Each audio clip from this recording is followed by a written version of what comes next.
এই প্রশ্ন তো বেশিরভাগ যুবকদের মনে হয়, কারণ ঘুষ দেওয়া ছাড়া তো এখন চাকরি সোনার হরিণ হয়ে গেছে।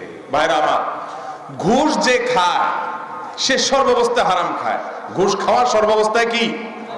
কিন্তু ঘুষ দেওয়াটা কোন কোন ক্ষেত্রে জায়েজ। কোন ক্ষেত্রে জায়েজ?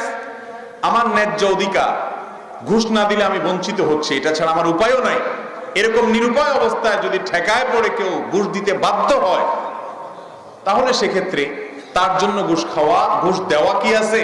জায়েজ আছে। নিরুপায় হিসাবে সে ঘুষ দেওয়াকে ঘৃণা করে, কিন্তু তাকে বাধ্য করছে, এটা ছাড়া তার উপায় নাই। যে ঘুষ ছাড়া আপনার কাজ হচ্ছেই না, তাহলে সেক্ষেত্রে আপনার জন্য ঘুষ দেওয়া, দিয়ে চাকরি নেওয়াটা জায়েজ আছে। তবে যদি আপনি ঘুষ দিয়ে 2 নম্বর সুবিধা আদায় করেন, আজকাল যারা ঘুষ খায় এদের চাইতে ঘুষ দেওয়াদের দোষ কম নাই, কোন কোন ক্ষেত্রে বেশি।